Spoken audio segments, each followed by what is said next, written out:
You ever get the feeling that history class left out the good parts? Like they gave us the black and white movie, but the full color, 3D, director's cut is way weirder and has way more plot twists.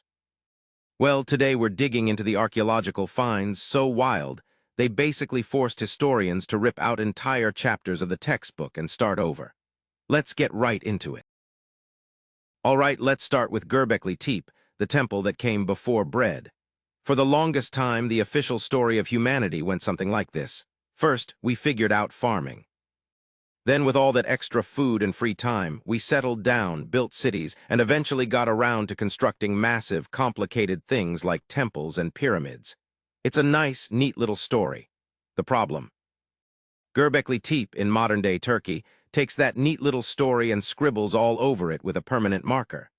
This place is a sprawling complex of massive, carved stone pillars, some weighing up to 20 tons. It's incredibly sophisticated. And here's the kicker: it's over 11,000 years old. That's more than 6,000 years older than Stonehenge. It was built by people who were still hunter-gatherers. They hadn't even invented pottery, let alone agriculture. Imagine trying to organize a construction project of this magnitude without a permanent settlement, all while chasing mammoths for lunch.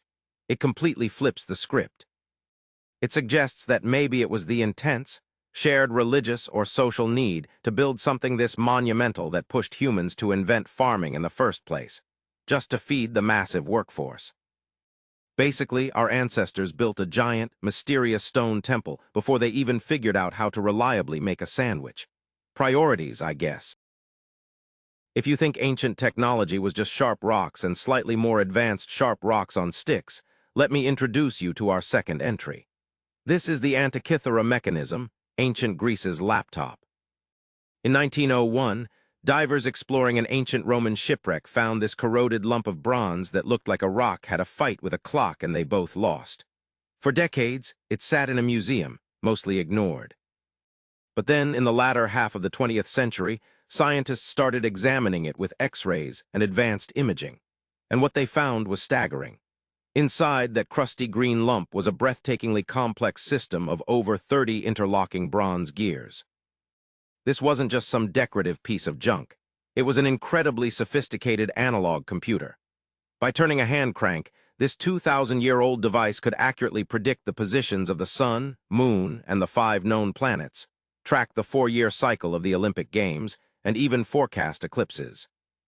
The level of miniature, complex engineering in this thing wouldn't be seen again in human history for over 1,000 years, until the astronomical clocks of medieval Europe.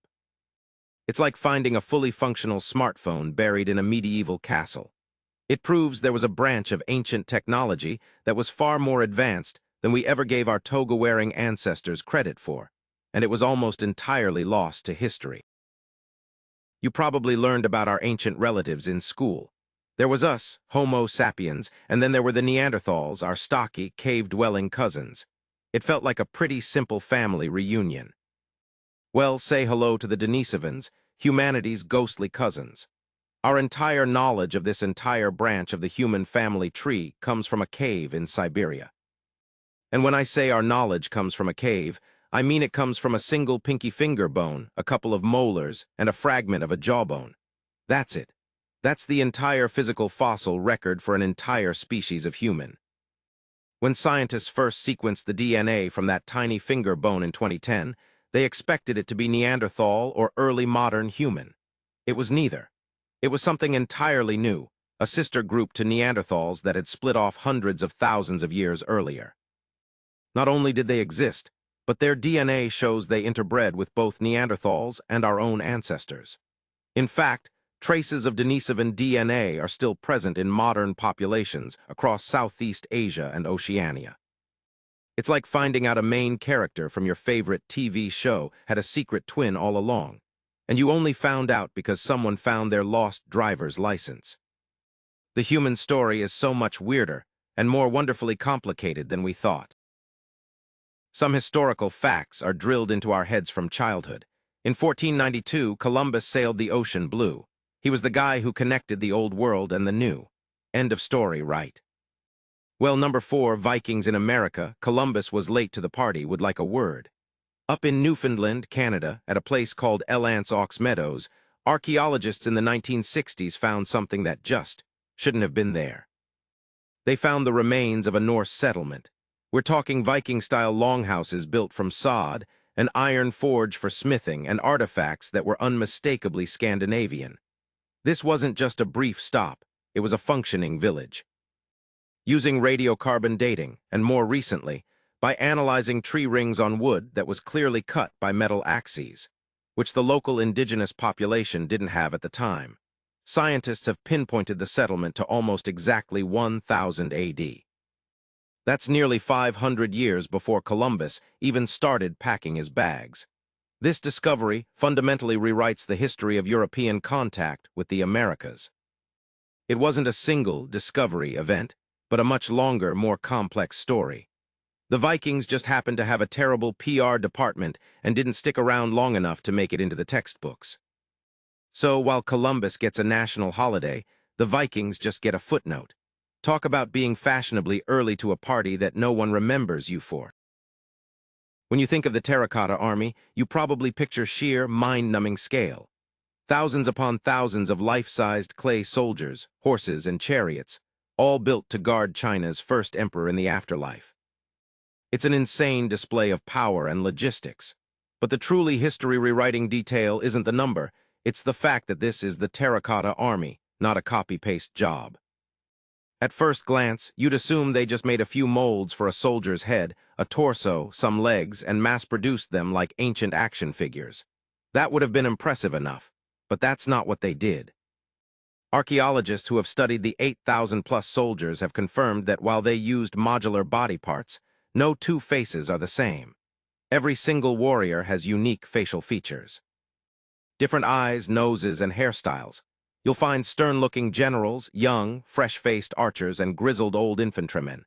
They even have different ears, which are as unique as fingerprints. This transforms the monument from a feat of manufacturing into one of the most ambitious portrait art projects in human history. The emperor wasn't just building an army. He was recreating his army with all its individual members. It shows a level of artistic dedication and obsessive detail that is just bonkers. It's the ultimate proof that Emperor Qin was the world's most demanding micromanager, even in death. Sometimes the most baffling discoveries are the ones hiding in plain sight. Take the Longyou Caves, a massive underground secret. In 1992, some villagers in China were pumping water out of what they thought was a local pond. The pond, however, just kept getting deeper and deeper. What they eventually uncovered wasn't a pond at all, but the flooded entrance to a gigantic man-made cavern. And then they found another, and another. Today, we know of at least 24 of these hand-carved caves, some with ceilings reaching 100 feet high and covering thousands of square feet. These are not natural formations.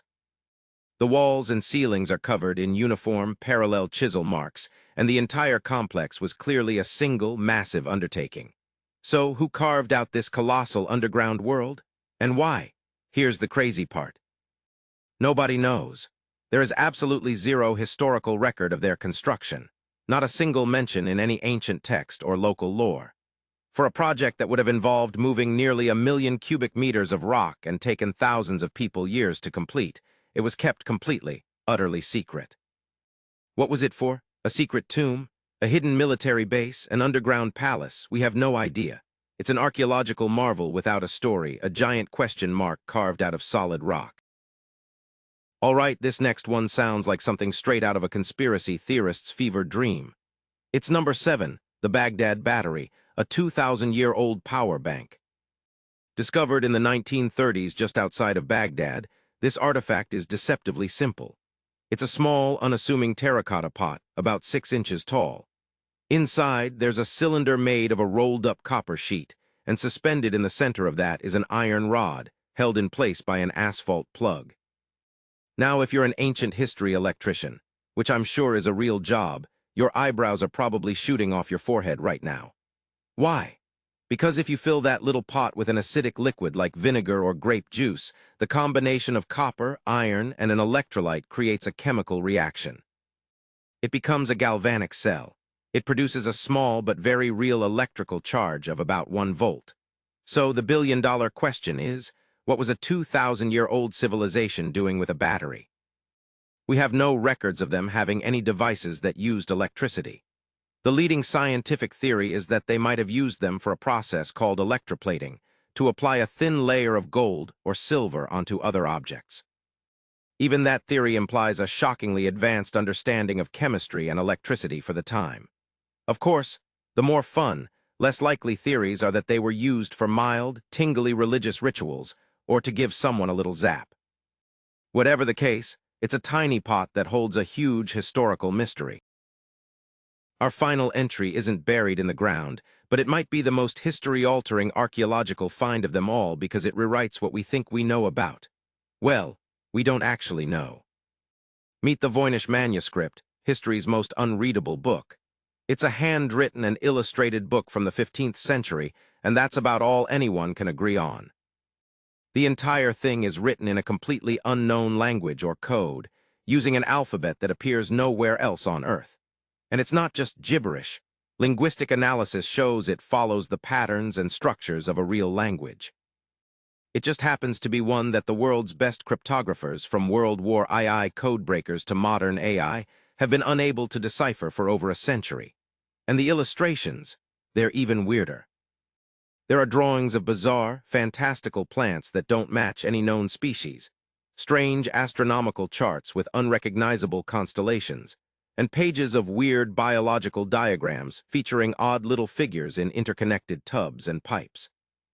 Is it an encyclopedia from a parallel universe, the ravings of a brilliant but mad alchemist, or the most elaborate and successful hoax in human history? The book is a historical black hole. It's a perfectly preserved artifact from a past we can't access, a story written in a language we can't read, taunting us from behind an unbreakable wall of code. That's all for today. I'll be making similar videos in the future. Subscribe to see them.